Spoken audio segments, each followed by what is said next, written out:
Ahí estamos. Buenas noches, señores. Bienvenidos a bordo en una sesión más de Bitácora de Veteranos. El día de hoy, como siempre, charlas sumamente interesantes y ahorita Pepe va a encargarse de presentar a todos nuestros opositores. Lo único que les pido es que los voy a mantener en silencio para no haber interferencia y la persona que va a conversar habilita el micro. ¿No? Buenas noches y Pepe, te cedo la palabra para arrancar. Veteranos, ¿cómo estamos? Buenas noches. Y ahora hemos retomado otra vez los jueves de estas historias tan apasionantes que tenemos los veteranos. Y en esta oportunidad tenemos al comandante Delgado y al técnico Evaristo, que nos van a contar una historia muy, muy, muy interesante sobre la participación de la Marina y en realidad del Perú en las operaciones de paz, en este caso en Haití, porque la Marina ha participado en varias en otros lugares. Sin embargo, esta vez nos vamos a centrar en Haití, siempre basándose en el espíritu solidario que tiene el peruano como una por naturaleza, ¿no? O sea, que yo recuerde desde pequeñito, como la guerra de las Malvinas, por ejemplo, nosotros apoyamos muchísimo a los argentinos, y así, entonces nosotros tenemos ese espíritu colaborador siempre y nos prestamos para este tipo de apoyos, ¿no? Entonces, en este caso, el comandante Delgado, que tuvo una participación bastante importante en este tipo de operaciones desde el lado del comando, y el técnico Evaristo desde el lado operativo va a contar unas historias bastante interesantes. Y primero que nada los vamos a situar en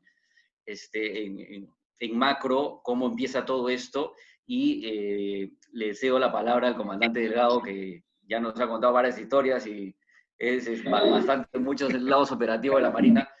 Así que, comandante Delgado, buenas noches. ¿Qué tal? ¿Qué tal? Buenas noches, Pepe. Yo, Daniel, a todos los que presentes acá. Un gusto, como siempre, estar con ustedes y veteranos. Ya es un hogar, es una parte del ser acá. Muy bueno para rememorar y para contar historias de nuestra querida Marina. Dentro de lo que habíamos hablado y que era bastante para resaltar es todos los lados que uno puede estar, ¿no? Así como hablábamos de que estuvimos en el reportamiento de Pacocha, pasas a Selva, y después tuve la oportunidad de pasar ya como capitán navío, como jefe del Departamento de Operaciones de Paz en Comando Conjunto. Estuve 2 años allá y ahí pude ver y apreciar el gran trabajo que se hizo y que Marina, Ejército y Aviación hicieron en Haití, o sea, en estas operaciones de paz, situando lo que viene a ser lo que se las operaciones de paz, a qué se deben, ¿no? Eh, este es un PowerPoint que quisiera pasarlo muy rápidamente, porque, o sea, para qué situar qué cosa es una operación de paz. Vienen precedidas por las Naciones Unidas. Ustedes saben, la creación de las Naciones Unidas fue después de la Segunda Guerra Mundial, en el año 45. El Perú se suscribe ese mismo año también. Ahí lo tienes que pasar tú, Pepe, porque yo, dale nomás, así vamos a pasar a vuelo de pájaro para poder hablar, porque son muchas diapositivas, es más para situarnos tan solo en el medio. Entonces, Naciones Unidas hace la conferencia de paz, tiene la primera sesión, y Perú se suscribe el 31 de octubre del 45. La sede está en Nueva York, y las cartas de Naciones Unidas en las cuales se basa las operaciones de paz sí, dale, Pepe. Es el acuerdo del 7, acción en caso de la amenaza de quebrantamiento de paz, el acuerdo arreglo pacífico con controversias, el 7 y el 8, acuerdos regionales, dentro de la Carta de las Naciones Unidas, que contemplan la actividad o la intervención de las naciones para arreglar situaciones de conflicto. Entonces, dentro de la organización tiene la parte de la Asamblea General y el Consejo de Seguridad, que era parte de su brazo operativo, en el cual con ese se basa y determinan quién es qué país puede ser una amenaza a la región.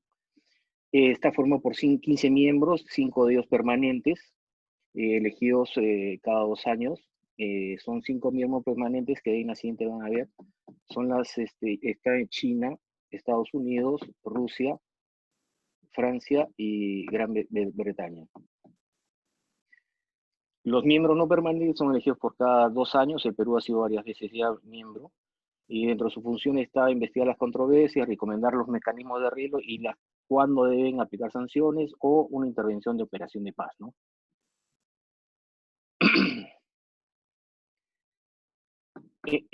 El Consejo de Seguridad, los miembros permanentes tienen la opción a veto, entonces si uno quiere intervenir, o sea, se hace la moción de intervención en un país determinado, los 5, tiene que ser unánime el voto de los 5 permanentes. Y después del voto de los 5 permanentes, por lo menos debe haber 4 más, porque se necesitan 9 votos en total de los 15. Entonces eso es para... y esto ya viene a ser la Asamblea General de Naciones Unidas, son los que designan a los miembros no permanentes del Consejo de Seguridad. Esto para tan solo dentro de los secretarios generales han sido 9 hasta el momento. Tuvimos a Javier Pérez Cuellar el 81 y el actual es Antonio Guterres, un portugués. Son 9 los secretarios generales elegidos desde 2017.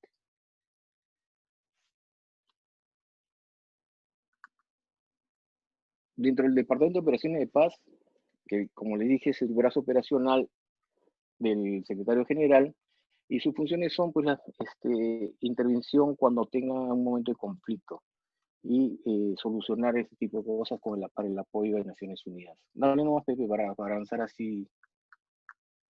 Lo básico es primero la prevención del conflicto, y ya cuando existe conflicto hay una pacificación, cuando sí es que se puede pacificar, y si no, hay la imposición de la paz, que ya es con el empleo de las tropas de Naciones Unidas. Una vez Claro, que se pero impone la paz, ese término imposición de la paz suena medio raro, ¿no? O sea, es una... esfuerzo a hacer la paz, algo así. Claro, lo que pasa es que cuando se da este tema es cuando los países, ya el país es un país fallido, el mismo país pide apoyo o auxilio que no puede solucionar sus problemas dados por conflictos internos, o viene a ser una amenaza para la región por ser un foco de terrorismo, lo que sea, que puede afectar a la región. Ahí entonces la decisión del Consejo de Seguridad, si es que manda tropas. Al mandar tropas es que si es que hay conflicto, y si solo va a las Naciones Unidas como va como un representante civil directamente, no le van a hacer caso él solo. Tiene que estar respaldado atrás por toda una tropa que pueda enfrentarse y de igual a igual con la que está en ese país. Es por eso que se le llama, ahí está la diplomacia preventiva, viene el establecimiento de la paz y el mantenimiento de la paz, y si es que no hay mantenimiento de paz, ahí es la imposición de la paz, que es lo que se dio en Haití, porque el país no se podía gobernar solo y habían disuelto la Fuerza Armada, y todas las armas de las Fuerzas Armadas se fueron a las pandillas. Y entonces todo el país y toda la ciudad de Puerto Príncipe estaba dividido en chimeres, en gangues, en bandillas. Y eso era lo que no podía gobernar. Ahí donde piden apoyo y en el Consejo de Seguridad determina pues enviar. Y eso se llama la imposición de la paz. La imposición de la paz es desarmar a todos esos revoltosos, a esos armados, y de ahí hacer el mantenimiento de paz, ¿no?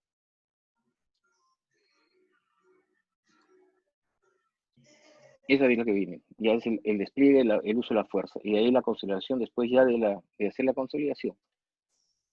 Actualmente existen 14 misiones de paz actualmente, ¿no? En el mundo. Y nosotros ahí participamos en más o menos, ¿en cuáles? Aparte de Haití, claro. Estamos ahora, ahí, no. en la mayoría de eso ahora lo va a explicar ahora Edson. Tenemos más abajo el plano de los lugares donde estamos distribuidos. Y de Haití, específicamente hablando de Haití, el MOU es el Memorando de Entendimiento, en el cual que Perú se compromete con Naciones Unidas a proporcionar material y personal y el apoyo a Naciones Unidas para esto, ¿no? Y específicamente con Haití fue firmado el 11 de abril del 2005.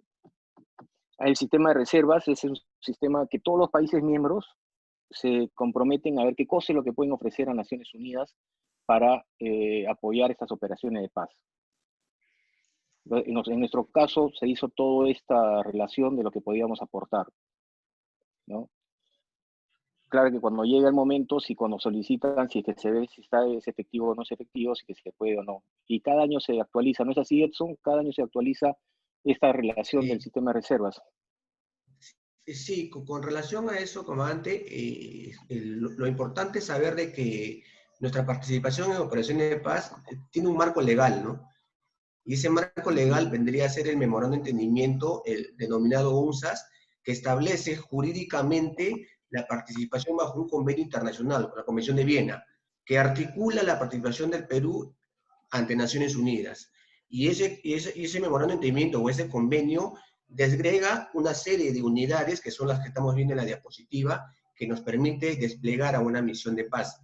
Ya cuando se despliega una misión de paz, independientemente se arman memorandos de entendimientos de detalle por cada tipo de unidad a desplegar.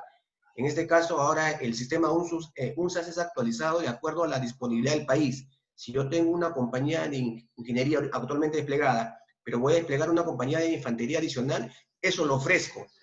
Está dentro de mi UNSAS, pero está en un sistema denominado Sistema de Capacidades de Naciones Unidas. Ese es lo efectivo, ese se mantiene y es una gran ventaja que lo vamos a ver más adelante. ¿Cuál es la ventaja y lo que favorece a Perú, a nosotros nos favorece muchísimo? Más adelante lo vamos a explicar. Lo que tenemos es el tipo de participación que existe en Naciones Unidas con nuestro personal, por si de ahí viene la participación, viene los observadores militares, que son los que van tan solo directamente, que no es en tema de conflicto, sino es para supervisar si hay alto el fuego, supervisar las líneas de frontera, supervisar que se estén haciendo los cumplimientos, los tratados que pactan para en el cumplimiento de la paz, ¿no? Tenemos varios observadores militares. Después la participación también es que pertenezcan en una misión de paz, que sean parte del Estado Mayor, que también tenemos, hay muchos oficiales también en determinados Estados Mayores en determinadas misiones de paz. Esa es otra de las características. Y después la última viene el contingente militar, que ya viene a ser la tropa en sí, los fusileros en apoyo como tropa de operaciones de paz, ¿no? Los peacekeepers. Que todos los únicos que teníamos en la época que estaba fueron los que estaban en Haití en el contingente. Este es un cuadro de participación de la paz del 2010 de mi época, que teníamos gente en Chipre, en Congo, Costa de Marfil, Haití.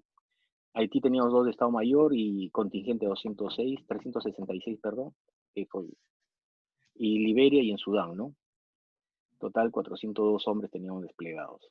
Actualmente en el 2020, que es el siguiente cuadro, que tenemos en Líbano, Congo, Darfur, Sudán, República Centroafricana, y en un contingente República Centroafricana, con compañía de ingeniería, y en Sudán y Sudán del Sur, 233 hombres.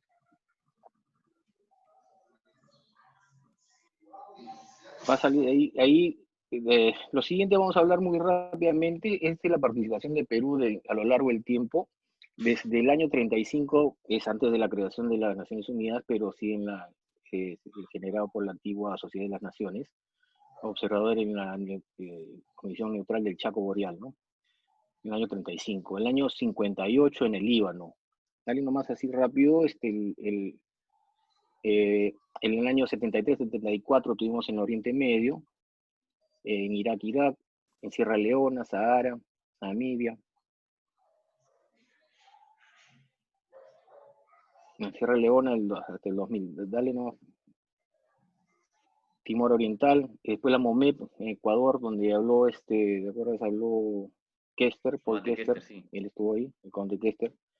MONUC, el Congo, el 2000. Liberia, Costa de Marfil.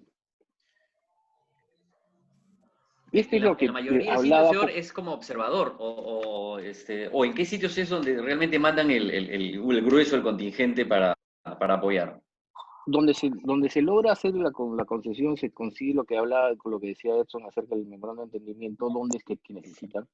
Generalmente en la mayor cantidad de gente que tenemos, si puede retroceder los cuadros, son observadores y Estado Mayor, son miembros, observadores y Estado Mayor nada más. Contingente, ahí está. Contingente es el que se ve ahí, los 128 personas en la República Centroafricana. En total son 201 hombres. En Líbano tenemos 1, Congo 7, Darfur 1, y eso viene a ser observadores militares o partes del Estado Mayor, ¿no? De la misión de la operación de paz. O sea, de gente de apoyo a la misión de paz. El contingente ya viene a ser ya la tropa en sí. Puede retroceder uno, No, está bien. Está adelante, no.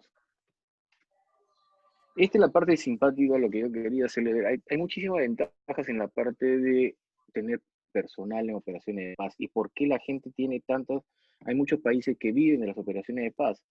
Y todas esas operaciones de paz nos autosostenemos, llegamos al autosostenimiento para el manejo de todo este personal, tanto en material y equipamiento. Pero Naciones Unidas tiene un concepto de pago por equipamiento mayor, que viene a ser ya la parte de vehículos, tipo ya equipamiento mayor grandes, el autosostenimiento que viene a ser para el personal, la implementación de personal, munición, ese tipo de cosas, y un pago por personal y vestuario. Entonces, el personal recibe un pago de Naciones Unidas.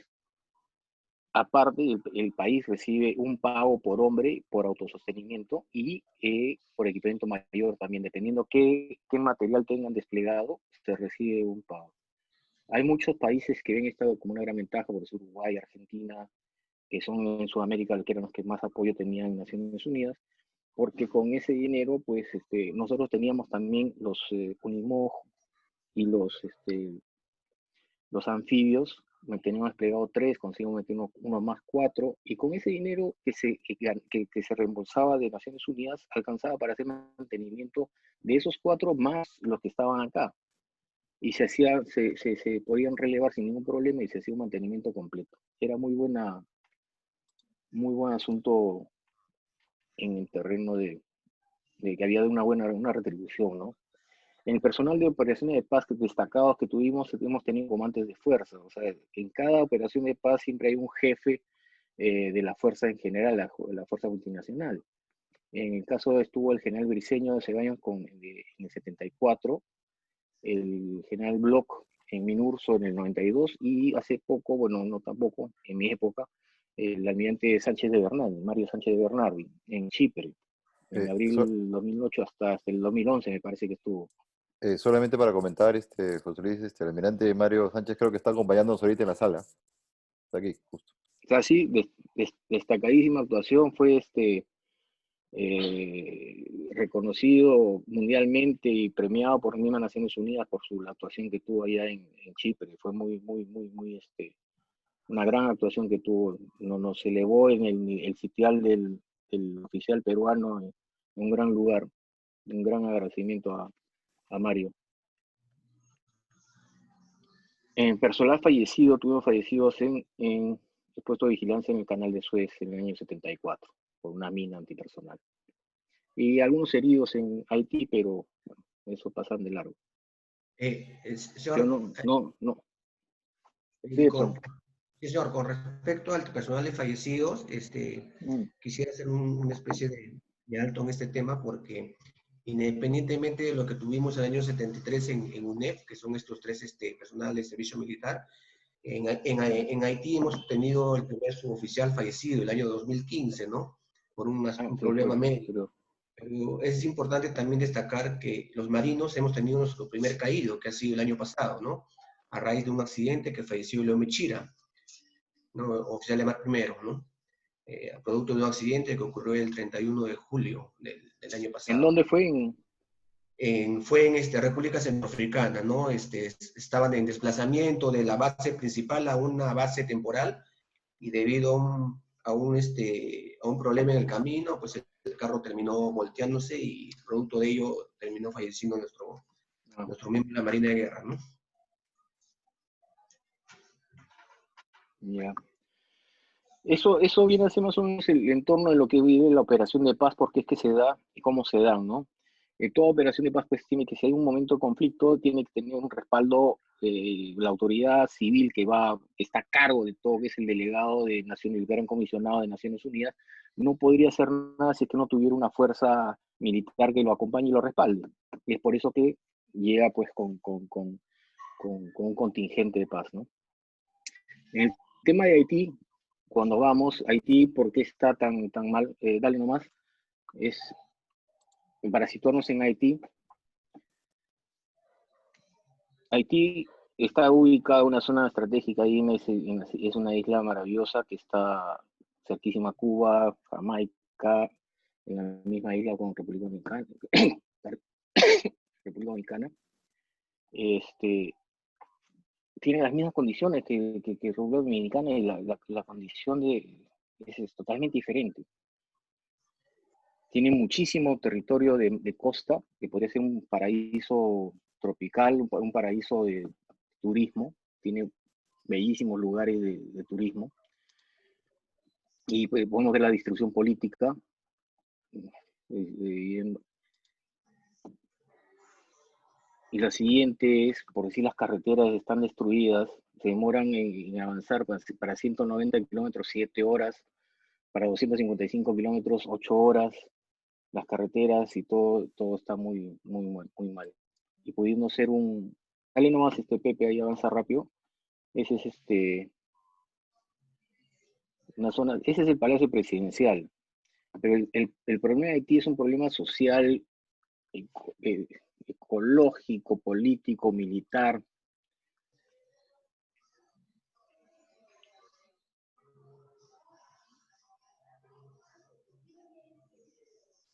Y geofísico. Ahí hubo un terremoto en 2010 que saben, pero los antecedentes, pues hay una tremenda violencia cuando llegó a las Naciones Unidas, cuando llegó. ¿Por qué es que llegó? Hay una inestabilidad total. Dale, Pepe, por ¿Llegan favor. antes del terremoto o ahí. Después? Antes. ¿Por qué es que llegan ahí?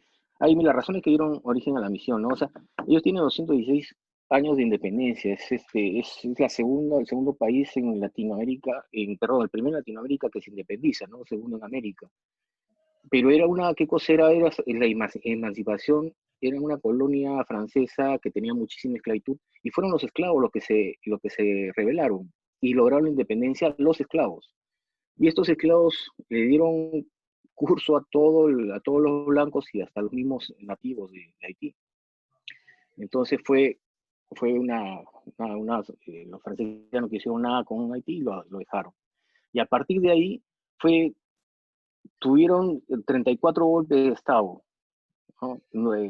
Tenían democracia unos cuantos años hasta que llegaba un dictador, le daba golpe de Estado al otro, y fue así, ¿no? El 86, en la época el que hace más o menos un crecimiento de Haití, es Papá Doc Duvalier, que fue en el 50 y tanto que toma el país, se consagra como presidente, primero democrático, y después poco a poco, hasta el 64 me parece, que se nombra presidente vitalicio.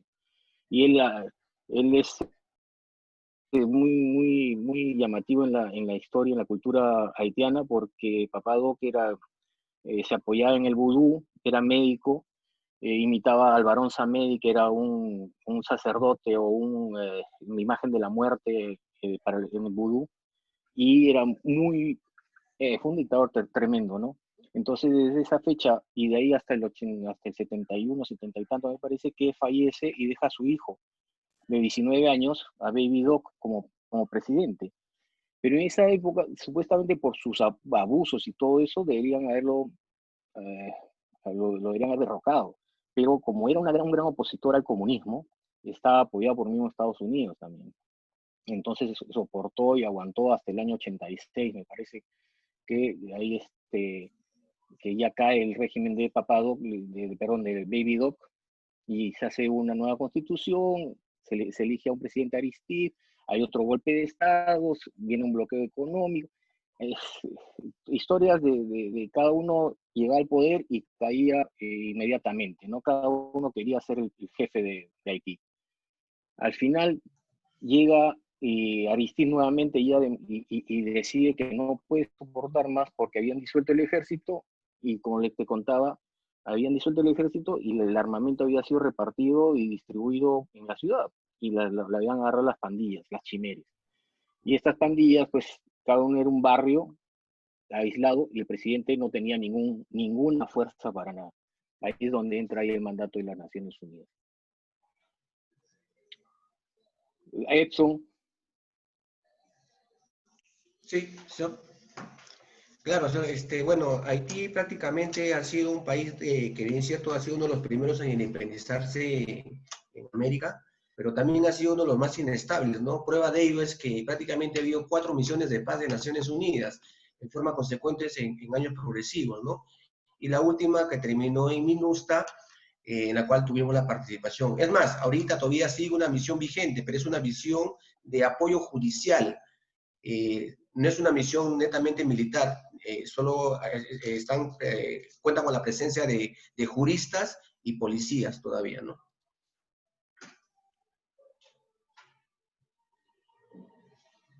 Y en la época que entra las Naciones en la Operación de Paz y entra Perú entre el 2004-2005, ¿tu año en que fuiste desplegado, Edson? El 2004, ¿no? 2005. Claro, 2004-2005. Claro. Ahí puedes contar algo de la historia, puedes pasar las fotos, ahí se ve cómo era el sitio. Mira, eso era Bel Air antes, todas las zonas habían barricadas, todo para impedir el paso de los camiones. Claro, el despliegue inicial del contingente peruano, de acuerdo al planeamiento establecido con Naciones Unidas, se da sobre Jacmel, que era una ciudad al suroeste, ¿no?, de la isla. Y posteriormente, debido a la necesidad operacional de la comandancia de la fuerza de la misión, es que despliegan al contingente peruano al sitio más céntrico, que es al costado de Cité Soleil, en una especie de fábrica industrial o complejo industrial denominado Chorecosa.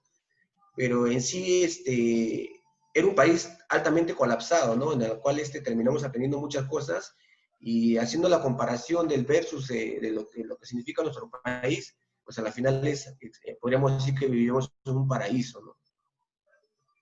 Sí, pero cuando llegaron, el tema de lo que se dice, lo que hablabas y que te llamaba la atención, imposición de la paz, la distribución de los países, ¿cuántos países estaban en la MINUSTAH, Edson? ¿14, 17? No, Normalmente eso era fluctuante, comandante. O sea, subía, bajaba. inicialmente 12 países, comenzaron a 14, pero es importante resaltar que debido al predominio regional, la misión era encabezada por Brasil, que tenía la mayor cantidad de efectivos, ¿no? Tenían aproximadamente 2 batallones, llegaron a tener hasta 2.500 hombres en la misión.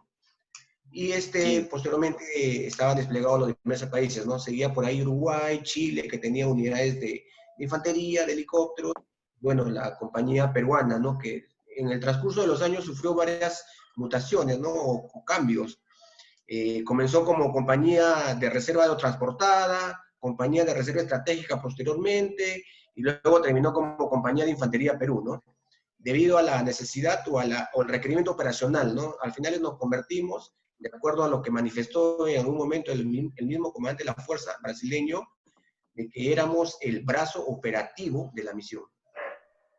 Esa historia me llevó a mí cuando estaba en Brasil y hablé con unos agregados, me acuerdo del agregado argentino, me dijo, estaba en Haití y que me saco el sombrero a tus infantes de marina, me dice. Me saco el sombrero a tu personal del ejército, a los fusileros que tienen en Haití, increíbles. ¿Y cuál es por qué era esa gran diferencia? Después de eso yo estuve en Brasil en 2007, 2008, y de ahí pasé a justamente Comando Conjunto, Operaciones de Paz. ¿Y por qué se da esto? Porque el personal que va a Haití es un personal seleccionado, o sea, el personal seleccionado que ha estado en la selva, que ha estado personal combatiente, que venía de justamente, y estamos en plena operación de combate. El año 2004, 2005 venían pues de Brian, venían de toda la zona y se iban a descansar de premio a Haití, un descanso. Entonces, pero era gente que estaba totalmente entrenada. El gran comentario era que la compañía Perú era, como dice Edson, era utilizada para la compañía de reacción inmediata, para solucionar problemas. Cuando había un movimiento fuerte o un movimiento que se quería capturar a alguien, que se quería golpear a algún lugar, iba la compañía Perú a golpear. El anillo concentro, el anillo de seguridad lo hacían los países, pues, de Chile, Uruguay, se daban la seguridad externa, y los que entraban netamente a golpear era la compañía peruana. ¿Y cuáles eran la regla de enfrentamiento ahí, señor? O sea, si se presentaba algún tipo de no sé, acto violento o detectaban algo, ¿cómo, o sea, qué es lo que normativizaba su acción?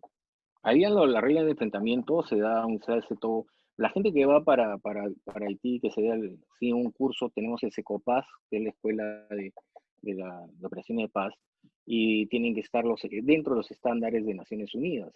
Hay todas las reglas de enfrentamiento, se da todos los lineamientos de Naciones Unidas, y si es que hay enfrentamientos, si es que hay disparos, si es que hay agresión, se repele. Pero sí, en esa época en Haití hubo muchísimo enfrentamiento por todos lados. Claro, lo que dice el coma, como para reforzar sobre la posición, Haití comenzó con una misión bajo capítulo 6. Capítulo 6 es un capítulo que se establece como mandato de mantenimiento de la paz. Y debido a la escalada del conflicto y a lo complejo de la situación criminal en el país, se fue migrando primero a un capítulo 6,5. Los primer, segundo, tercer Sí, contingente tuvimos un un híbrido, pues. capítulo.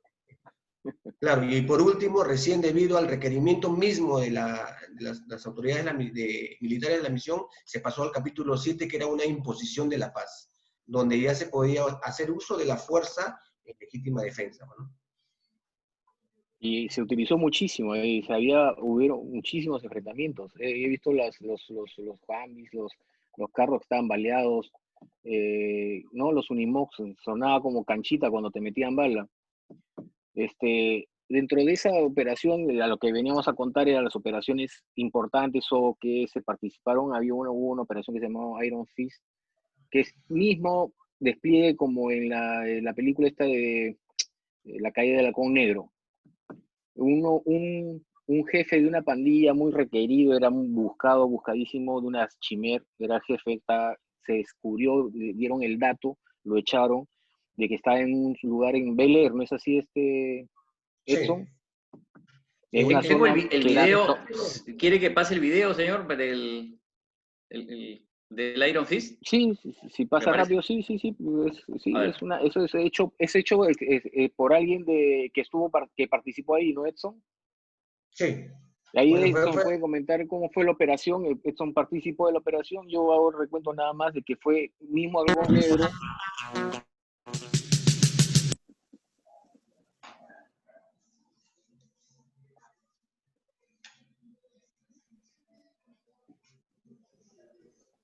Es el jefecito. Está mismo, era como ventanilla por sí, ¿no, Edson?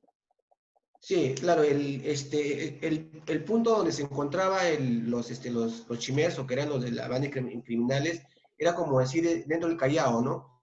Y su sitio de operaciones era cercado totalmente, o sea, se habían aislado estos señores, ¿no? Habían hecho barricadas, todo lo demás, y ningún contingente ni Fuerza de Naciones Unidas ingresaba al sitio, y tenían su base de operaciones al centro. El sitio era dominado como City Soleil, y ni un contingente de otro país se atrevía a ingresar, ¿no?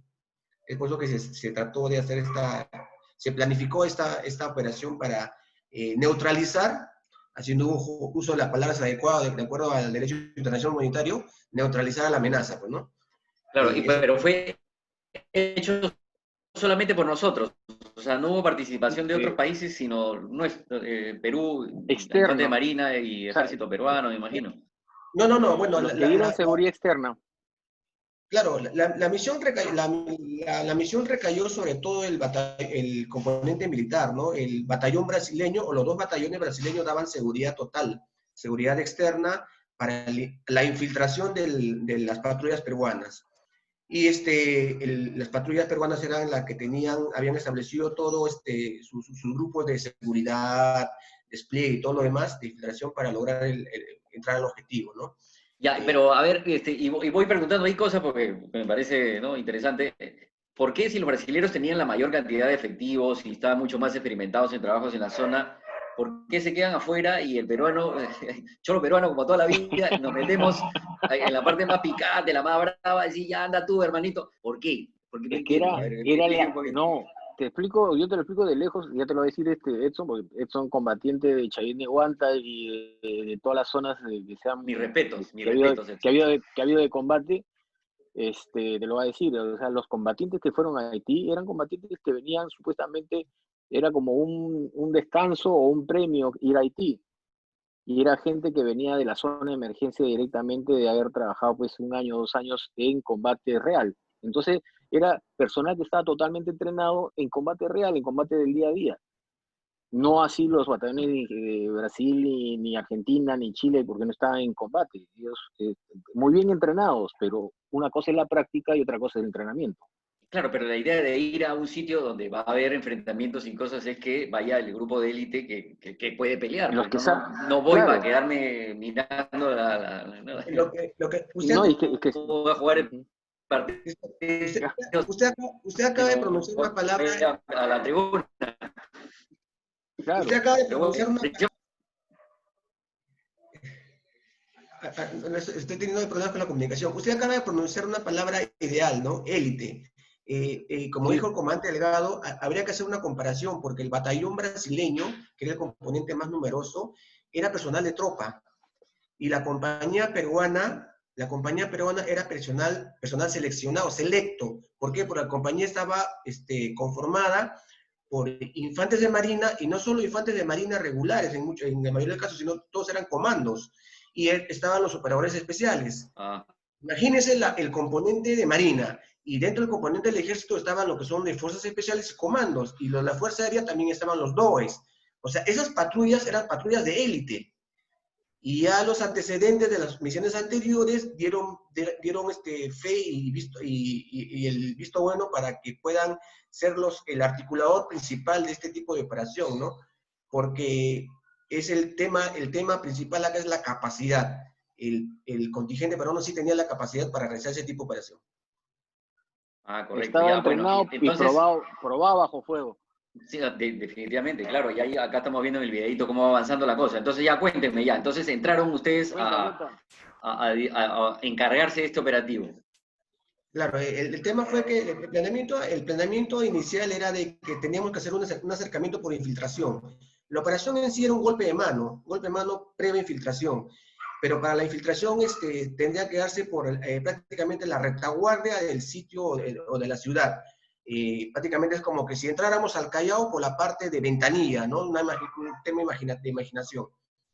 Como si entráramos por la base naval, por la parte de atrás, posterior. Entonces, eso fue nuestro punto de aproximación para posteriormente ingresar al punto principal, que es como decir la perla.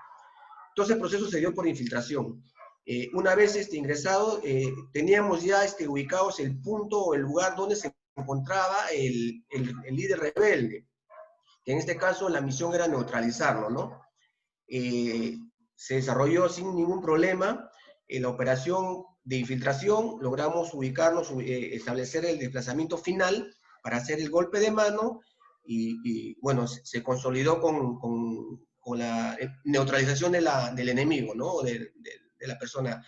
Pero también así como lo remumbante o el objetivo logrado, también existen, como usted sabe, las fallas en la parte operacional, ¿no? Porque todo corre en forma horaria y cronológica. Porque a la hora de retirarnos, hubo un desfase horario entre el ingreso de los brasileños que daban la cobertura total a nuestra salida, y prácticamente coincidimos en horario, y nuestra retirada se dio bajo fuego enemigo de los propios criminales, los chimers, y bajo propio de ablandamiento de fuego de los brasileños. O sea, fue una retirada prácticamente compleja y crítica, ¿no?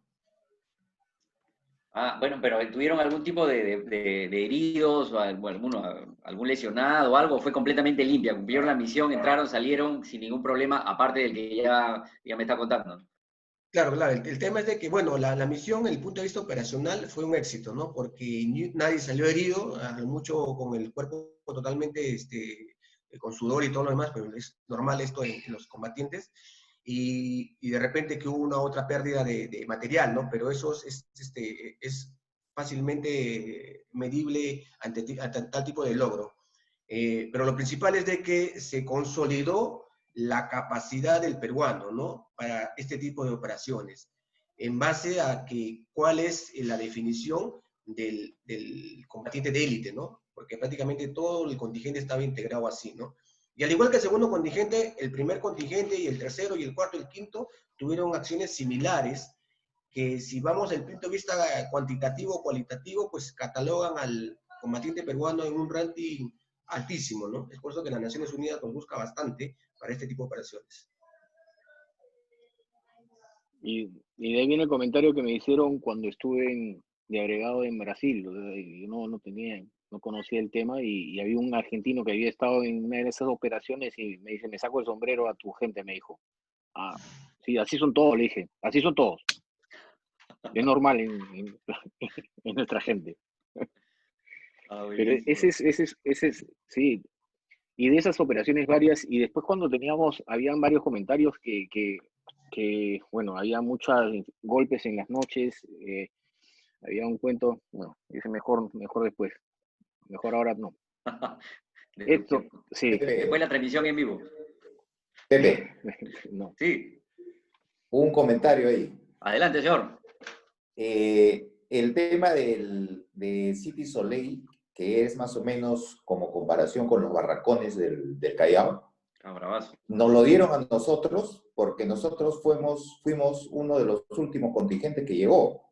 Es decir, cuando fueron llegando los contingentes, claro, esa es la historia del primer contingente, pues, ¿no? Porque yo fui el que llegó por primera vez con la gente justo un día de infantería, el 6 de noviembre del 2004.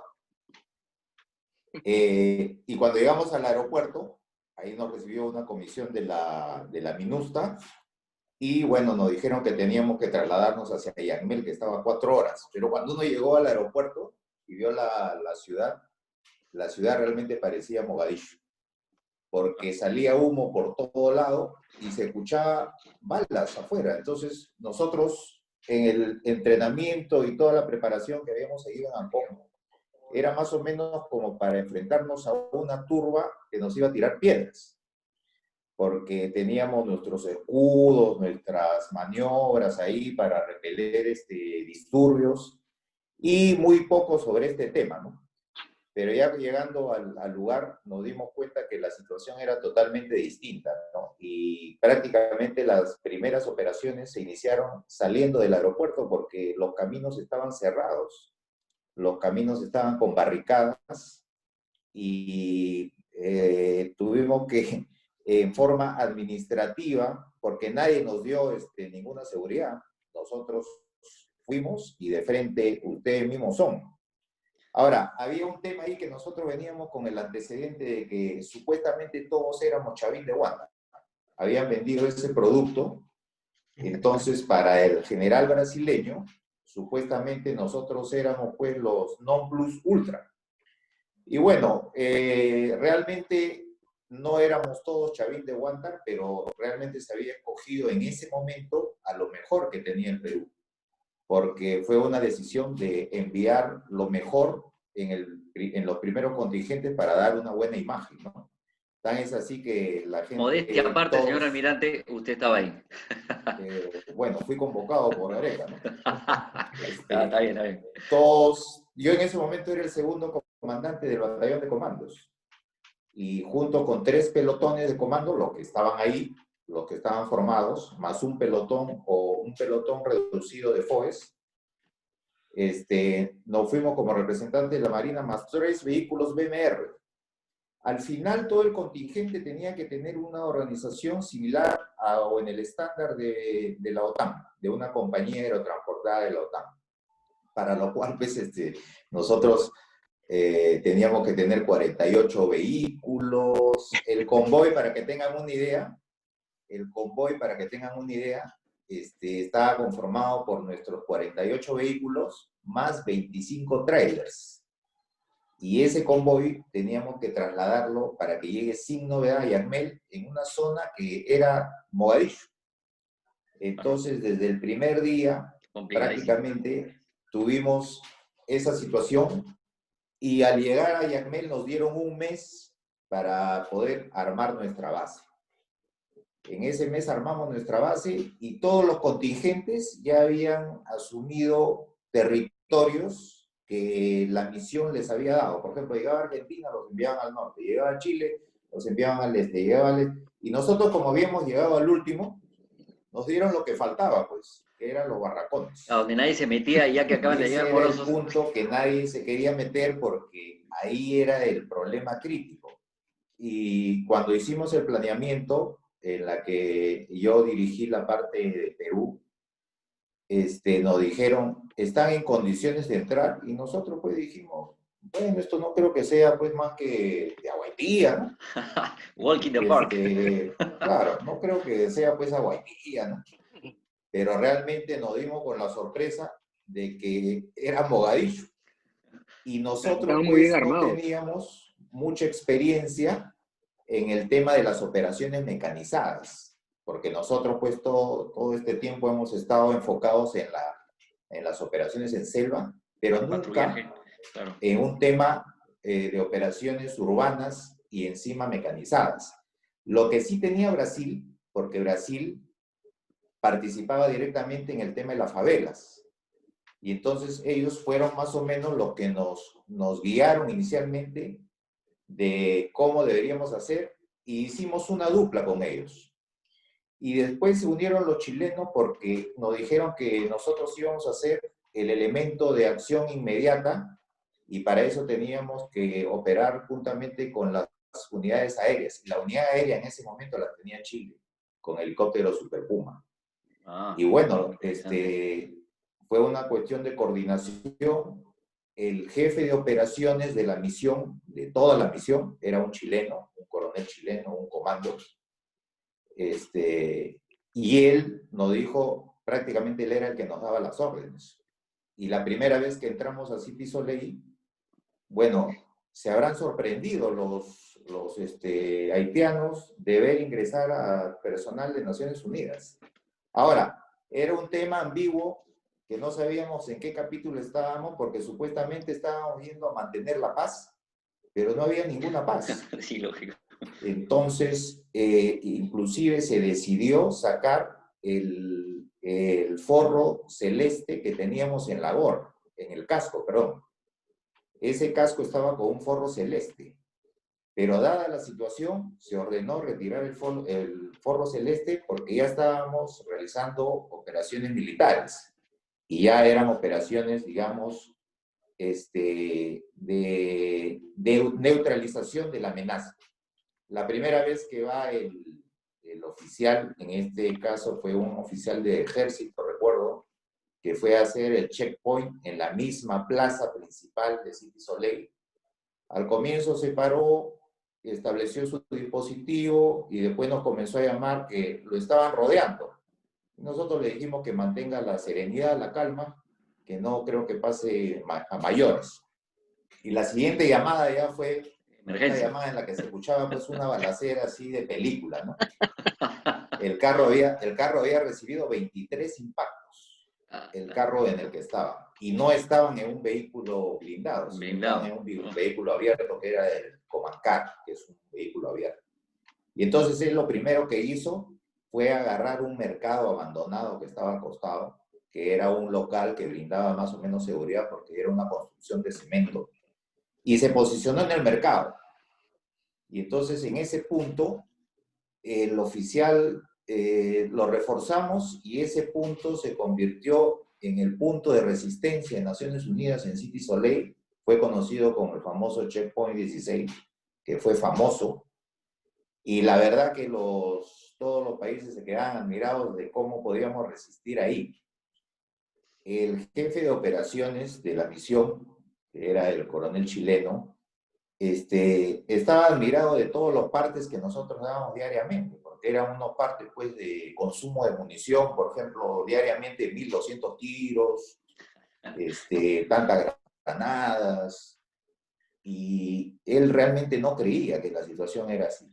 Entonces un día decide ir a pasar inspección, y cuando estaba más o menos a 2 cuadras del checkpoint, del oficial que estaba a cargo del checkpoint, me acuerdo el finadito, el teniente Yarse, me llama y me dice, señor, hay una situación que están atacando a un convoy de Naciones Unidas. Entonces él inmediatamente tuvo que activarse y salir con los vehículos, y bueno, lo rescató al coronel, que estaba pues bajo fuego, y realmente ahí el mismo coronel se dio cuenta pues de que la situación era crítica, ¿no? Desde ahí ya nosotros comenzamos a hacer pues la fuerza de choque, Y las misiones más importantes en ese momento ya nos la daban a nosotros. Eso también fue un tema pues, que nosotros nos habíamos cometido en la Fuerza Estratégica. Y las misiones eran más o menos, sin ir muy lejos, a veces no se sabe muy bien las historias, pero las misiones, para que tengan idea, es más o menos tipo Chavín de Huántar.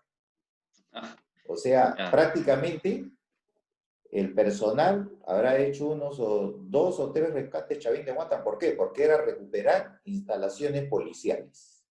Y las instalaciones policiales estaban tomadas por los rebeldes. Y en otros casos estaban tomadas por los militares.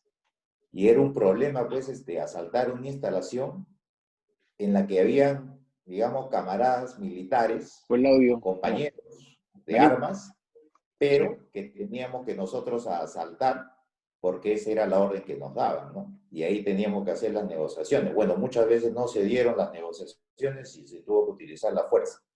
Pero la compañía Perú, en ese momento, pues era el caballito de batalla de la misión.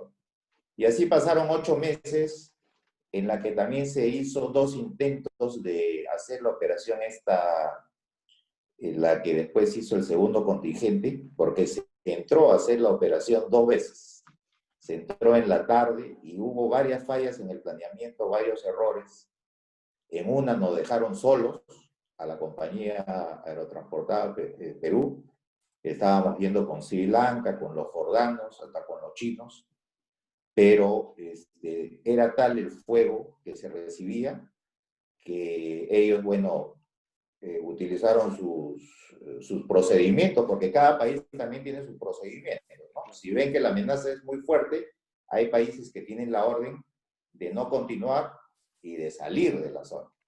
En las Naciones Unidas es una situación complicada en la que no se puede, digamos, obligar a una situación determinada.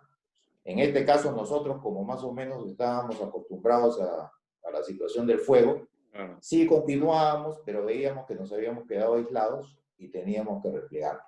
Eso ha sido más o menos en 2 intentos. Al final del balance fue el segundo contingente, pues que ya hicieron un planeamiento más detallado, más ordenado, y bueno, se consiguió el objetivo, ¿no?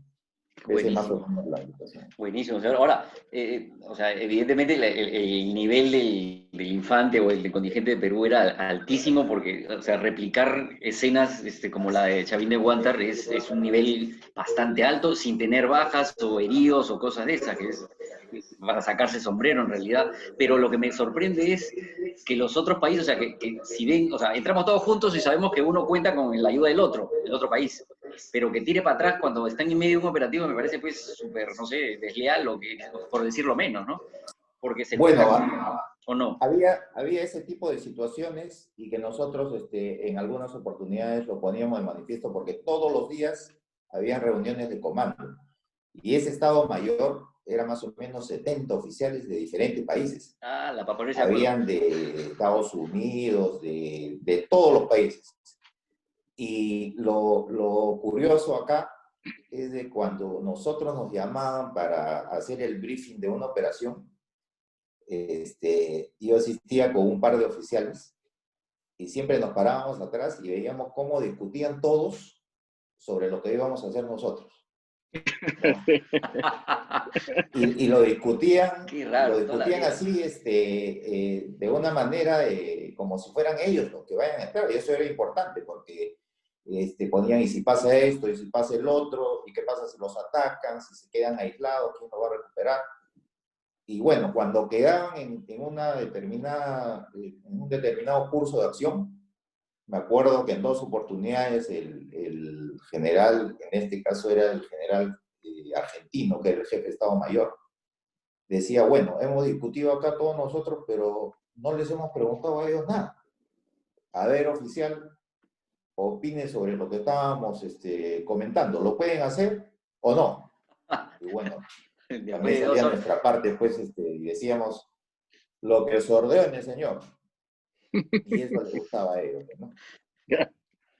Bueno, ahora, eso, o sea, si bien es cierto, uno tiene este espíritu solidario y apoya, el apoyo que hemos dado nosotros también sirve de alguna manera disuasiva, por decirlo de alguna forma, ante los países que nos ven, ¿no? O sea, llámese los países vecinos que estaban ahí trabajando con nosotros, que saben perfectamente la calidad del infante o del ejército. No, y eso sí te puedo asegurar, eso sí te puedo asegurar. Te la piensan 2 veces.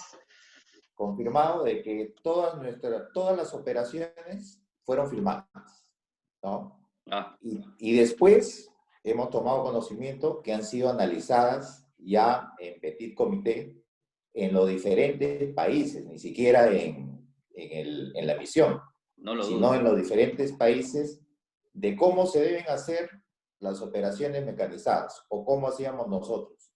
Uno de los puntos importantes también que nos decían era de que los vehículos que teníamos nosotros eran ideales para el ancho de las calles de Haití, porque los otros tenían unos vehículos muy grandes, y eso también era una excusa para que mejor vayan ustedes, porque ustedes tienen excusa sobra siempre. Ahora, los BMR, realmente me saco el sombrero, se han batido ahí, y los choferes que teníamos eran los únicos choferes, o sea, lo que rotaban eran las patrullas, pero los choferes eran los únicos. Y ellos pues se han batido en todas las operaciones. Y las operaciones eran diarias, ¿eh? Diarias. Las manifestaciones que habían, así como acá, no lanzaban piedras, sacaban un fusil y comenzaban a disparar en ráfaga. Si uno ve el Checkpoint 16, realmente, me acuerdo que tuvimos la visita de periodistas, ¿no? Y los periodistas se quedaron admirados de cómo podíamos resistir en una situación. Pensaban que las balas eran antiguas. No, las balas son recién, porque el oficial que asumió por primera vez esto fue un peruano. Y esto no es ningún cuartel, sino que nosotros lo convertimos en cuartel. Este es el mercado de sitios. Qué fuerte. Qué fuerte, claro. Yo tengo un Kosovo ahí, estaban metidos ahí y resistían tranquilos y pasaban parte de lo que consumían, que también me hacía una salvajada de munición en comparación al resto, o sea, tiroteos constantes y estar en un estado de alerta permanente desde que entran hasta que se van. Hubo una operación, Daniel, tú estuviste en la operación, la emboscada que hicieron a los blindados uruguayos, me parece. Bueno, no participamos, pero... Esa misión fue el 2010, comandante. A los uruguayos, ¿no es cierto? Que los emboscaron. Sí, cuando se rescató un blindado uruguayo. Que quemaron un carro, creo. Que lo quemaron, ¿no? Pero complementando lo que dice el almirante Valencia, es cierto en el sentido de que si tratamos de establecer un tema de medición de capacidad, es un ejemplo, por ejemplo, en la operación Iron Fist, el componente que realizó la parte principal fueron los peruanos, ¿no? Pero a retaguardia estaba lo que eran las fuerzas de emergencia, o el componente de emergencia, que eran los médicos y las ambulancias que iban a evacuar al personal que supuestamente iba a caer herido, ¿no? Y, por ejemplo, nosotros en la parte operativa no sabíamos de ese planeamiento, y cuando ya repletó totalmente hasta esta área, nos dimos con la sorpresa que habían como 15 ambulancias, ¿no? O sea, ese es el factor de apreciación de heridos que debía, pero al final pues salían los militares peruanos y lo primero que hacían era juntarse y tomarse la foto, ¿no? Y una total frialdad en la capacidad. Qué raro. Ahora, comandante Delgado, el almirante Bravo me pregunta, y bueno, aparte de hacer mención que la presentación está muy buena y las historias que están contando ustedes, me pide una opinión sobre el profesionalismo del combatiente chileno. Y si han estado ustedes en algún momento en que ellos hayan tenido alguna intervención real en estas operaciones. Directamente ahí, Daniel y Edson podrían responder que ellos han trabajado. Yo, mi función básicamente es haber sido jefe de los departamentos de operaciones de paz en 2009-2010. Y he ido a Haití muchísimas veces, pero en la parte de acción, Daniel pues es el indicado junto con Edson para los que han combatido directamente con ellos. Bueno, inicialmente Chile en Haití tenía a cargo las unidades de ingeniería, conformaban una unidad de ingeniería junto con Ecuador, y estaban a cargo de las unidades aéreas, los helicópteros. Entonces ellos solamente con nosotros operaron en el tema de insertar personal y extraer personal y también para las evacuaciones aeromédicas. No había una orden para ellos de ingreso, digamos, a zonas calientes. También por el tema del tipo de personal que tenían, ¿no? Nuestro personal, como dije, venía con el antecedente de Chavín de Wanda y nos nombraron como una fuerza de reacción inmediata o reacción, digamos, como reserva estratégica, como nosotros le llamamos al destacamento Zulú, ¿no? Éramos prácticamente el destacamento Zulú de toda la misión. Ahora, la misión estamos hablando de 7.000 efectivos, ¿ah? Y dentro de los 7.000 efectivos que estaban distribuidos en todo Haití, que eran algo de 14 países, nosotros éramos solamente 205, y de los 205 éramos las 10 pelotones, los que hacían las operaciones, digamos, más complicadas que tenía la misión en ese momento, ¿no? Chile solamente se dedicó a ese tema y bueno, ellos eran los que operaban con nosotros al momento de insertarnos o dejarnos. Pero el que se llevó todo, digamos, el que apreció nuestro trabajo realmente fue el coronel, que era el jefe de operaciones, que después fue general en Chile y después regresó a la misión de paz en Haití cuando fue el tema del terremoto, ¿no? Él tuvo la mala suerte de que era el segundo en ese momento, de que se cayó el cuartel de la misión, donde murieron el Force Commander y él se quedó solo como segundo. General Y Toro. también en su casa había llevado a su familia en el hotel y el hotel se cayó y Su señora murió su ahí. familia. Entonces, él tuvo un momento difícil porque asumió la misión en una situación crítica y también había perdido a su familia. Señor, como para complementar el tema como que la medición de la capacidad del personal chileno, tenemos que entender que la participación de un país en una misión de paz se da bajo un contexto de un marco legal. Y ese marco legal establece cómo va a participar el país. A diferencia de nosotros en el Perú, que nuestro marco legal nos permite trabajar bajo un capítulo 6, un capítulo 7, un capítulo 8, mantenimiento o imposición de la paz o otros acuerdos regionales, nuestros hermanos del sur no tienen esa contemplación y tienen como una especie de barrera que impiden que ellos tengan un enfrentamiento directo. Entonces, ellos tienen que cumplir su parte normativa, su parte legal, y por eso mismo es que no entran a esa fase del enfrentamiento o la participación directa, ¿no? Eso lo terminé entendiendo en Haití, me di cuenta porque en esta operación a ellos que deberían darnos cobertura aérea, pues los vi en la estratosfera, ¿no? Y bueno, después ahora que veo la parte estratégica de las misiones de paz, ya me doy cuenta del por qué estaban a tan alta altitud, ¿no? Claro. Pero, y eso, o sea, ahí yo me pregunto, pero ya una pregunta general, o sea, ¿eso obedece ya más que nada al espíritu propio de querer participar? Y si participas, participas bien y te metes con todo, porque claro, hay niveles de participación, como me menciona técnico, y, o sea, ya, yo participo, pero te miro nomás, o yo participo y me meto. Entonces, ¿a qué se debe ese nivel de involucrarse hasta tal punto de incluso arriesgar la propia integridad del grupo, ¿no? O sea, eso deja mucho de pensar con relación a nuestro espíritu combativo, que realmente, o de repente estamos tan bien entrenados que tenemos esa confianza como para entrar, o simplemente es porque así se dan las leyes y no está muy bien regulada la cosa, que no creo que sea por ahí. Claro, nuestro marco normativo para la participación en operaciones de paz es demasiado genérico, pero eso demasiado genérico nos permite ser, se podría decir, un todoterreno, desarrollarnos en toda nuestra capacidad. Eso no tienen otros países, porque otros países tienen restricciones legales. Y en muchos casos, por ejemplo, Naciones Unidas es un organismo que, si bien es cierto, su función principal es mantener la paz, no tiene tanta flexibilidad o de beneficios al país. Entonces, Naciones Unidas no te va a establecer, te va a decir, por si acaso, hasta acá nomás es tu margen. Te va a exigir, porque a la final va a buscar cumplir con su objetivo.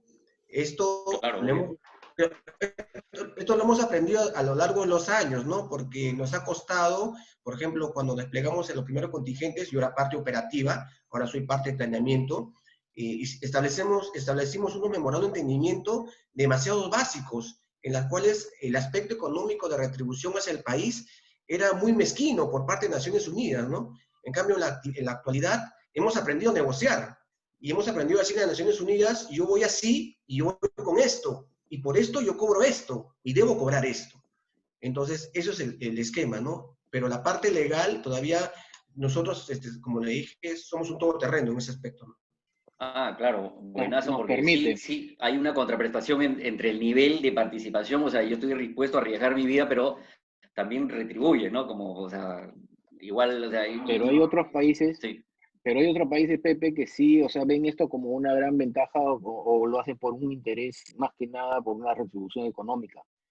Y se ve, hay muchísimos países que hacen eso, que meten, dependiendo de la cantidad de gente que meten o el equipo que colocan, reciben una retribución bastante fuerte, ¿no? Bueno, yo creo que el nivel de participación nuestra, sobre todo en ese sentido que ponemos el pecho más que los otros, deberíamos tener pues un súper sueldazo, por decirlo de alguna forma, ¿no? Porque en realidad, Ojalá.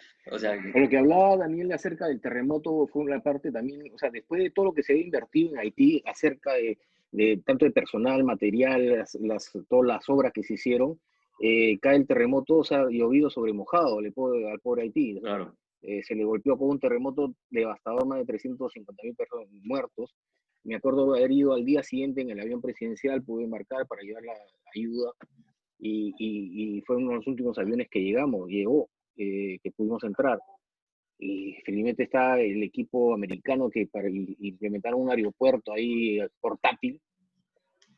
Y como dice Daniel, o sea, fue al día siguiente, los muertos de la cantidad. Eso todavía voy a hacer historia después, eso de esa que vas a pasar ahí. Todavía. En la parte del terremoto fue devastador y al comienzo, pues los muertos y el apoyo que se tenía que dar, nuestra base tuvimos felizmente, ahí el cuento fue de uno de nuestros oficiales, un mayor del ejército que era parte del Estado Mayor, la base principal del cuartel general, no militar, sino el del empleado, del delegado civil de Naciones Unidas, el representante de Naciones Unidas, que está a cargo de la operación de paz, tenían un hotel, ahí estaban toda su representación, y en el momento del terremoto estaban en la parte inferior, no un sótano, pero en la parte de la sala de auditorio, donde tenía una reunión con una comisión china, me parece. El mayor me cuenta, el mayor del ejército, él estaba también en esa reunión, y cuando empieza el terremoto, hay personas que sienten un pequeño temblor y salen disparadas. El mayor me dice, señor, yo soy así, me dice. Salió disparado y fue el único que sobrevivió. El único que sobrevivió, porque el hotel, me dice el señor, yo salía corriendo y el hotel se derrumbaba a mi espalda.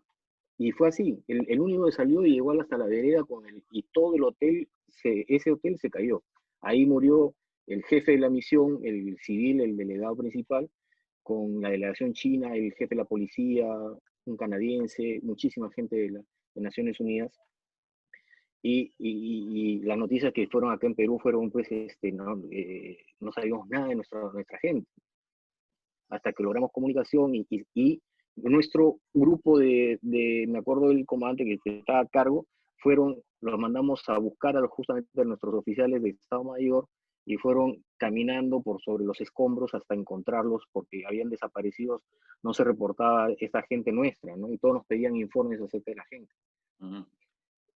Y de ahí, esa recuperación de terremoto después fue la ayuda de todos los países y la distribución. Y a Perú le dieron todo el encargo de una zona de distribución y también el cuidado de una zona de refugiados. Se armaron esas carpas inmensas, esos terrenos con carpas y había refugiados y tremendo, era tristísimo. Pero la idiosincrasia de Haití no ayudaba, por decir. Había un tema que iban las ONGs para hacer letrinas a los lados en los campamentos de refugiados y venían las herramientas que dan para que hagan las letrinas. ¿Y a cuánto me vas a pagar? No, pero eso es para ustedes. No, tú me estás explotando. No, ese es el pensamiento. Y cuando venía, para las lluvias hay que hacer unos canales a los lados porque vienen las lluvias y se van a llevar las carpas. No, no, no, me tienes que pagar para hacer ese trabajo. Pero es donde tú vives. No, no, no, tú me tienes que pagar. Y había que se pedían plata para ayudarlos. Y cuando venían las lluvias, se llevaban las carpas de las zonas bajas y las zonas altas se reían de los de abajo. Era impresionante del ambiente que se vivía ahí. Y los muertos, y la cantidad de muertos al final desbordó la población, y se quemaban en las esquinas. Fue un tema muy fuerte. Sí, me imagino, claro. Una tragedia horrible, sí, sí. Veíamos las escenas por acá. Wow. En la otra Sí, señor. parte que dijiste, di Edson. Sí, señor, más bien lo que usted manifiesta, también, así como estamos evaluando la capacidad del marino, del combatiente, podríamos decirle, es también necesario resaltar la capacidad de la organización, de las organizaciones militares que hemos aprendido a enfocar o desarrollar los peruanos. Porque, por ejemplo, la compañía de infantería en Haití, independientemente al cumplimiento de sus funciones, desarrollaba acciones cívicas. Y eso para Naciones Unidas es un enfoque multidimensional, se podría decir, que no lo tienen establecido en sus unidades regulares, que sin embargo, para nosotros, en base a toda la lucha que hemos tenido contra la subversión, hemos aprendido a tenerlas como parte de. Entonces, en las misiones de paz, y ahorita estamos en el África bajo ese mismo contexto, es normal que la unidad o la compañía realice proyectos de impacto rápido o acciones cívicas orientadas hacia la población. Claro. Eran valores agregados que Naciones Unidas aprendió a identificar y explotarlo. Ahora se conocen como... No me parece, o sea, no conocía esta que la ONU, o sea, si bien es cierto, la ONU está encargada de esto, no tenía acciones cívicas dentro de sus operativos, o sea, está en nuestro ADN, obviamente, por toda la década del 80 y 90 que aprendimos a eso, pero yo pensaba que era, pues, o sea, igualito en la ONU, y no es así. ¿Qué me está contando, técnico? Se me Y estoy es, enterando cosas que... ahora es en base a eso lo que está diciendo para aportar, teníamos eso y era muy aplaudido en Naciones Unidas cuando fui y mandábamos, se hacían carpetas, se hacían paquetes. Había un colegio que de nombre República de Perú, el colegio. Me acuerdo de haber ido de visita, ahora sí puedes poner el PowerPoint de ese Pepe, haber ido de visita y daba, el patio era una zona, un terral ahí, eso es el patio de recreo de los muchachos. Era tremendo, ¿no? No había baños, no había agua, era totalmente deprimente, ¿no? Ese era el patio de juego de los muchachos. Y los niños ahí, Haití, sí eran los bebederos con las justas. Los niños sí andaban muy cuidaditos, el esfuerzo era para los niños específicamente. Entonces, ¿qué hicimos? Tratamos de ayudar, y dentro de la parte de acción cívica se vio que podíamos conseguir maquinaria de la compañía de ingeniería y les podíamos hacer unas canchitas, una losa deportiva, que el peruano que es pelotero, somos peloteros todos, entonces allá también hice una losita multideportiva. Mandamos la idea, conseguimos el apoyo, lo hizo nuestra gente, nos prestaron la maquinaria, nos conseguimos el cemento, los insumos, y se empezó a fabricar, se empezó a hacer todo el tema con nuestro personal. Los fusileros pasaron a hacer y se dio trabajo también al personal de haitiano. Y nuestros fusileros pasaron a ser ingenieros, albañiles, maestros de campo, y se empezó a hacer una losita deportiva, ¿no? Chévere, pues Y también ADN del peruano, de hecho, porque siempre en los caseríos hay una canchita de fulbito de todas maneras. Primero se crea la canchita, después se crean las casas. Yo me acuerdo de haber ido para allá y cuando vi eso deprimente totalmente, lanzamos la idea, se aceptaron y fuimos para la puesta de la primera piedra, me acuerdo, y se hizo toda una ceremonia y nos miraban y nos miraban como diciendo, hasta aquí una promesa más, ¿no? Estos vienen y no pasa nada. Y ahí yo me regresé a Lima y se empezó, el trabajo se seguía haciendo con su tribunita, con todo. Entonces, eso, tú puedes hacer mucha acción social dentro de tus operaciones militares, que no son todos los días operaciones militares, y ya en esa época tú lo que tenías que hacer son operaciones cívicas. te ganas al pueblo, ayudas al pueblo y a los niños. Y verdaderamente por quien había que trabajar ahí eran la niñez haitiana, te juro, eran unos pequeños que eran una maravilla, se les cuidaba muchísimo, todo bien arregladitos. Si bien es cierto, los mayores ya estaban echados a perder, pero los niños había que llevarlos bien. Entonces, mira cómo queda el patio, Claro, que otra era cosa. horroroso, Qué queda pues bonito. con su canchita, su tribuna, unos bebederos bien simpáticos, se arregló toda la zona atrás de los baños. Y eso con tan poco puedes lograr tanto, ¿verdad? Con tan poco para nosotros, ¿ah? Pero para ellos significaba muchísimo.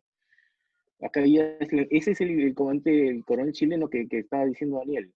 Él fue el segundo, fue a inaugurar la canchita. Para las fotos sí Ese es están el jefe. todos, ¿no? De hecho. Sí. General Yo Toro. no estuve, yo estuve para el general Toro, yo estuve para la primera piedra, pero no llegué para la ceremonia, no pude llegar, llegué después. Entonces lo simpático y que sucedió fue que yo llegué después y fui, ahí está, con su bebedero, todo. O sea, yo llegué después y me acuerdo, quise ir a ver la cancha porque no había visto la foto, había visto todo, y me fui de civil, me metí directamente, no, ¿no? Solo para ver, porque ya me acuerdo de estar regresando para el aeropuerto, me parece que ya regresaba, y quise ir a ver la cancha. Fui a la cancha, y me paré en medio de la cancha solo y veía maravillado, ¿no? Y de repente veía unas cabecitas en las ventanas que miraban, y de repente, ¡brum!, salieron corriendo todos los chicos, los niños estos. Retrocé entonces, y me reconocieron de la puesta de la primera piedra, ¿no? Y salieron los profesores y le decían, ellos han armado la cancha, ¿no? Y todos los chicos abrazaban y se reían y jugaban y estaban felices con tan poco podemos hacer tanto, ¿no? Esa es la situación simpática Qué que bonito, vivimos ¿no? por allá también. Qué bonito, qué bonito. Realmente espectacular. Me ha encantado muchísimo esta historia, súper súper emotiva y sobre todo bastante que refleja muchísimo el espíritu del combatiente peruano, o sea aquí, sea donde fuera, siempre tiene esa misma genética aparte de prestar ayuda, ese nivel de entrenamiento, profesionalismo, o sea, estás en cualquier lado, pero estás cumpliendo tu chamba siempre. O sea, y no importa cuál sea el lugar, pero la misión es la que tiene que cumplir si nosotros estamos ahí, y ese es el espíritu que mantenemos todo el tiempo, y ese es digno de resaltar, y mis respetos a todos ustedes los que han estado ahí, porque en realidad hacen una muy buena acción, sea aquí, sea donde fuera, así que buenísimo. Les agradezco. Pepe, no quería despedirme antes lo veo, está por ahí a Mario Sánchez. No sé si. Ahí lo veo, recién aparece la imagen. Marito Sánchez, ahí de está la Vida, excelente. Yo les quiero comentar lo que es un Force Commander, porque un Force Commander es acá no podemos hacer una comparación a algo, pero es una persona que lleva toda una misión de paz. En la parte militar, mis respetos, Mario, siempre te lo dije, y encima tan premiado, recomendado, y los logros que obtuviste en tu misión fueron extraordinarios. Gracias. Yo lo sé muy bien por el tema que trabajé en operaciones de paz en comando conjunto. O sea, nos dejaste altísimo, Mario. Felicitaciones. Gracias, José Luis, por tus palabras. Y si me permiten también hacer algunos pequeños comentarios sobre... Adelante, señores, su tribuna es suya también. La red de veteranos también es suya. Diga. Claro. En el año 2003, cuando se reestructura todo el sector defensa, y lógicamente también el Comando Conjunto de las Fuerzas Armadas, se crea la sexta DIENFA, ¿no?, que veía los temas internacionales. Y se crea por primera vez el Departamento de Operaciones de Paz, que no existía, ¿no? Antes del 2003, el Departamento de Ronda de Conversaciones veía, en adición a sus funciones, temas de operaciones de paz. Entonces, en el 2003 se crea este departamento y yo fui nombrado jefe del departamento, yo fui el primer jefe del Departamento de Operaciones de Paz en el 2003. Ese año 2003 se formularon todos los documentos necesarios para que el Perú se reinserte nuevamente en el sistema de operaciones de paz, ¿no? Entonces, en noviembre de ese año, el entonces secretario general, que era Kofi Annan, vino al Perú y con el entonces presidente, que era el señor Toledo, firmaron aquí en Palacio de Gobierno el memorándum de entendimiento al que se ha hecho referencia en más de una oportunidad, donde el Perú se reinsertaba al sistema de operaciones de paz y empezábamos nuevamente a participar con mayor fuerza en este tipo de operaciones. Ese mismo año, antes de terminar el año, ya estábamos hablando de Haití y de Chipre, porque estábamos preparando una sección de 14 efectivos como parte del contingente argentino que estaba en Chipre. Y se empezó a preparar toda la información necesaria para desplegarnos en Haití. A fines, bueno, en el 2004 me nombran jefe de Estado Mayor de Infantería de Marina, pero también me nombran representante de la Marina ante el Comando Conjunto para preparar la compañía Perú que se iba a Haití, ¿no? Ahí fue que nosotros presentamos, la Marina de Guerra del Perú puso por delante los BMR porque el ejército quería poner sus vehículos PTO, ¿no? Ahí fue una guerra ahí que armamos en la mesa, y simplemente porque Naciones Unidas quería vehículos a rueda y los PTO eran oruga. Entonces pusimos nuestros BMR y efectivamente, como también ha sido mencionado, me consta porque yo fui uno de los promotores del tema, seleccionamos al mejor personal de las 3 instituciones para que conformen este primer contingente, porque efectivamente, como también ha sido mencionado, la idea era entrar con fuerza, pero con una carta de presentación espectacular. Y así fue, ¿no? Nosotros hemos estado casi 14 años en Haití, hasta que se desactivó el componente militar y se cerró la misión, y ahora, como ha dicho Edson Evaristo, hay una misión que es política jurídica, ¿no? Que está apoyando todavía al gobierno de Haití. Pero ¿qué pasó en el tiempo? En el 2008 yo soy nombrado comandante de la Fuerza de las Naciones Unidas en Chipre. Y en el mes de agosto, normalmente de cada año, se realiza en Nueva York, en el cuartel general de la ONU, en Nueva York, una conferencia donde se invitan a todos los comandantes de fuerza. En esa época éramos 18 comandantes de fuerza, habían 18 misiones. Entonces, durante una semana estábamos en Nueva York y era una buena experiencia para todos porque aprovechábamos para presentar algunos informes, para recibir algunas directivas, teníamos una reunión con el Consejo de Seguridad, ¿no? Algo que así nomás el Consejo de Seguridad no se reunía para nosotros, para conversar con nosotros, y una sesión especial con el mismo secretario general. Pero ¿qué sucedía en esas reuniones? Yo estuve 2008, 2009 y 2010. Yo participé en 3 conferencias en Nueva York. Yo estuve hasta diciembre del 2010 de comandante de fuerza, ¿no? ¿Qué sucedía en los coffee breaks o en los momentos en que estábamos solos los comandantes de fuerza? Se me acercaban todos los comandantes de fuerza. En esa época eran 16 misiones y estábamos participando el Perú en 8 de las 16 misiones, ¿no? Se me acercaban los comandantes de fuerza que tenían peruanos en su misión a felicitarme y a decirme, ¿sabes qué, almirante?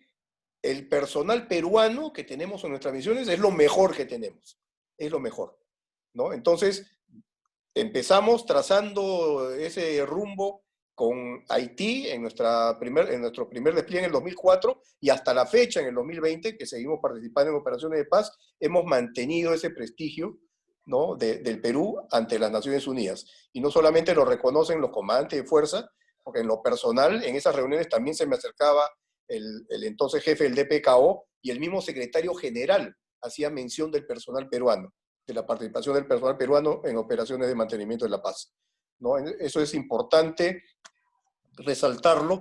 Yo siempre lo hago, ahora en esta oportunidad lo estoy haciendo, y cada vez que doy alguna conferencia o alguna clase sobre operaciones de paz, también lo menciono. En el SECOPAS, cuando tenemos los cursos predespliegue ahora de la compañía de ingeniería República Centroafricana y antes Haití, y los cursos que hacemos para el personal de observadores y de miembros de Estado Mayor, también se los digo, y es más, les digo, ustedes son los responsables de mantener ese prestigio ganado, porque eso nos ha costado a todos los antecesores. Eso es lo que quería comentar con ustedes, ¿no? Como una experiencia personal. Tremenda experiencia. Buenísimo, señor almirante. O sea, nos amplía un poco más el panorama. En realidad, yo no creo o sea, que se tenga que seleccionar al mejores para ir, sino porque yo creo que el nivel en general de nosotros es muy, muy alto con relación al resto, solamente que no hemos tenido muchísimo, o sea, el nivel que tenemos como marinos o como militares con otras naciones, creo yo, no hemos tenido mucha cosa con que comparar y creemos que es, bueno, ahí estamos normal, pero yo creo que el nivel es altísimo, sean infantes, FOES, pilotos, submarinistas, buzos, lo que fuera, yo creo que tenemos un nivel bastante alto y tenemos que estar orgullosos de eso, ¿no? Entonces, yo creo que por ahí va la cosa. Ahora sí, alguna otra cosa que quisiera agregar como antes legado ya para cerrar, porque nos hemos pasado un Lo poquito de la último hora. era que, sí, como siempre nos pasamos, este tema son, pero... Sí, chévere, Y porque hay un, o sea, nos enteramos de cosas muy bonitas. pero es que aparte de un auditorio de lujo y gente que participa acá, veo que lo veo sentado ahí Por mirando supuesto. a Mario, pucha, a Daniel, a Miente Bravo, a tantos amigos ahí que, bueno, también están apagados, pero yo los veo mucho, yo lo recuerdo mucho de la Federación de Vóley, señor, a la Miente Bravo. Bueno, sí, no, sí, sí, y cuando, bueno, otras historias. Lo que dices de la gente y la capacitación, ¿no? En Haití, después del terremoto, conseguimos, yo siempre dije, tenemos que meter más gente, ¿no? Más gente. Y conseguimos poner 150 hombres más y un BMR más.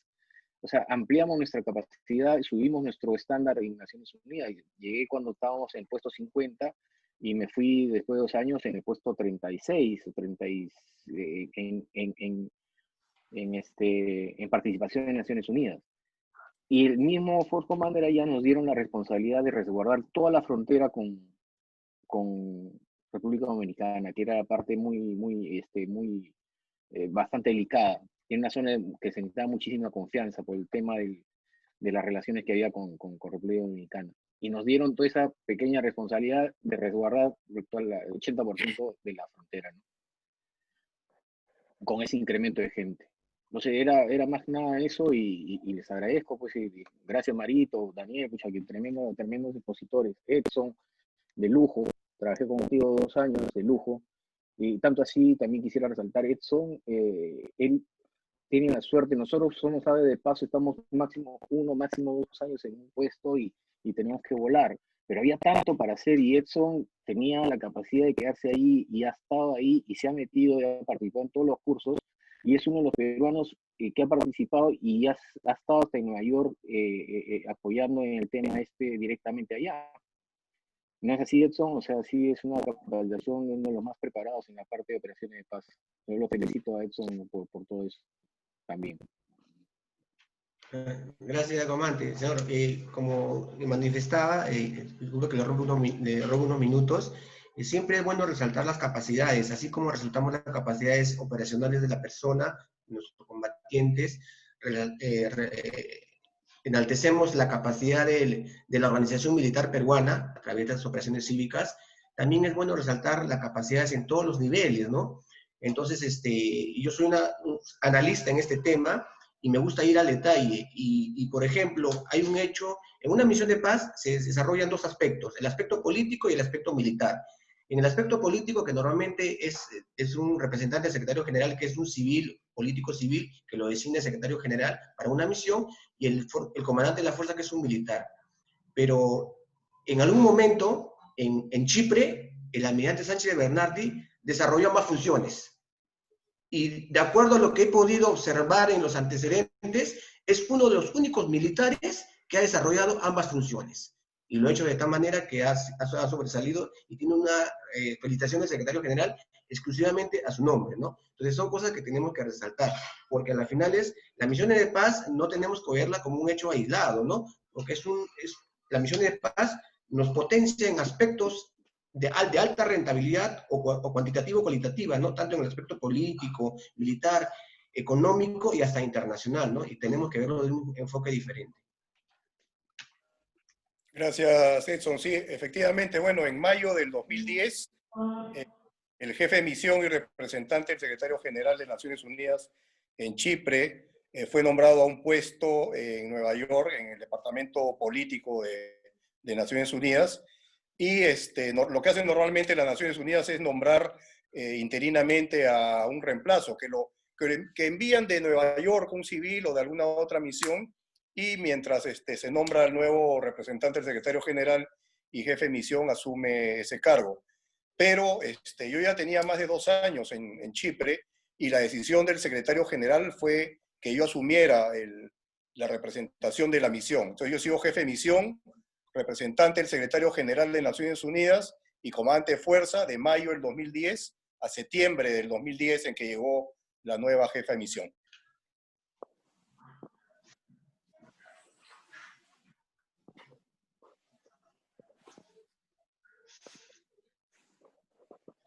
Ahora sí.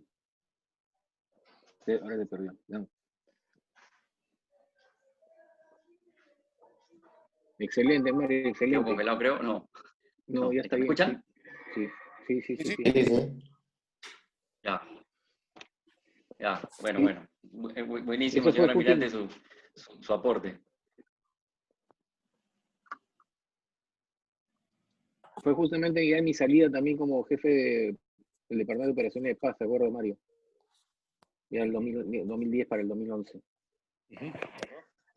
Tremendo, tremendo ahí el profeta no es en la tierra.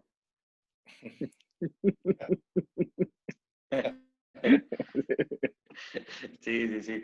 Muy bueno.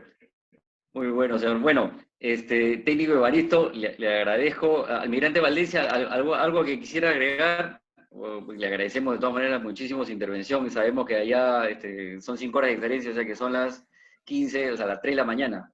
Sí, ya de Pero acá bueno, me voy a la chamba. De acá me voy a la chamba. Está bien directo. así en Bueno, Palma, ya. el tema nomás, como ya hemos comentado, creo que la participación de las Fuerzas Armadas del Perú en Haití ha sido una de las páginas más brillantes de la historia militar porque realmente hemos dejado en alto el nombre del Perú. A donde voy y con el militar que me encuentro, siempre hacen alusión a esa participación, porque previo a nosotros estuvieron los Marines, pero los Marines no participaron como la fuerza de estabilización, sino ellos fueron en forma independiente, junto con los franceses y los canadienses. Esa fue la fuerza inicial multinacional que ingresó a Haití. Ya después fue la fuerza de Naciones Unidas. Y todos saben, absolutamente todos saben cómo han sido las operaciones en Haití y todos saben cómo ha sido la participación del Perú en Haití. Y yo creo que es bueno, y es una muy buena idea de ustedes, difundirlo, ¿no? Porque hay mucha gente que no sabe muy bien sobre la participación. Piensan que de repente hemos sido un tono de mantenimiento de paz, pero no. Ahí realmente se han dado operaciones militares reales. Y ahí hemos aprendido mucho también nosotros en temas relacionados en cuanto al planeamiento, en cuanto al equipamiento, logística, a cómo hacer operaciones combinadas con otros países, donde muchas veces el jefe era, por ejemplo, del país de Sri Lanka, o el jefe era un nepalí, o el jefe era un pakistaní. Y teníamos que adecuarnos a las órdenes que ellos den y a su forma de actuar. Eso también ha sido importante y para nosotros nos ha servido mucho. Creo hoy en día que nosotros en Sudamérica somos unos referentes en cuanto a operaciones de paz. Nada más, muchas gracias.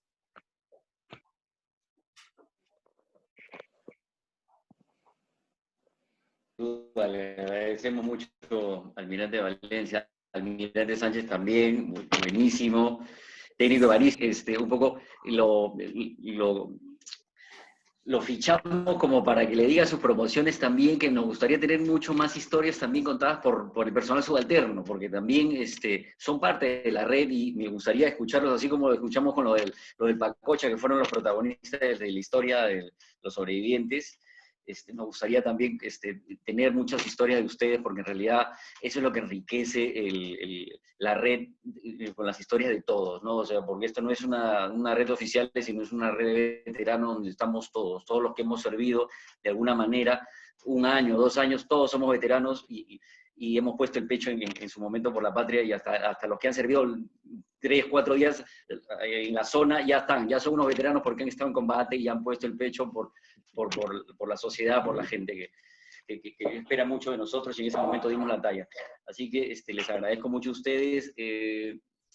Los que tengan su red en Facebook, también traten de difundir, que se sumen más a esta red. Ya somos 6.000 los que estamos aquí. Esta charla, no sé si pueden ver, ha tenido, ahí donde está el alcance, creo que por ahí se ve. Más de 900 personas. 903.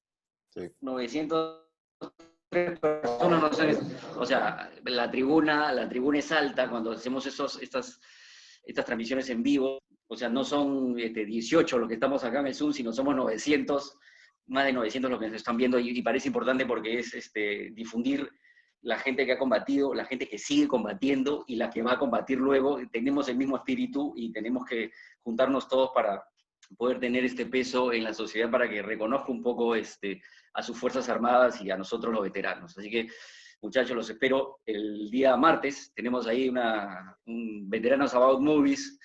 Hemos escogido a Warship, la batalla naval, que es cuando pelean contra los extraterrestres. Vamos a analizarla. Seguramente el comandante Delgado también estuvo en esa, porque ha estado en todas, porque cuando hablamos de guardacostas, también ha estado en una lancha guardacostas, que hablábamos de la ONU, también ha estado en la ONU, o sea, falta que con los extraterrestres también haya estado ahí. Pero el martes nos vemos en Veteranos About Movies, así que les agradezco, muchachos, hasta el martes. Buenas noches, veteranos. Buenas noches. Buenas noches. Buenas noches.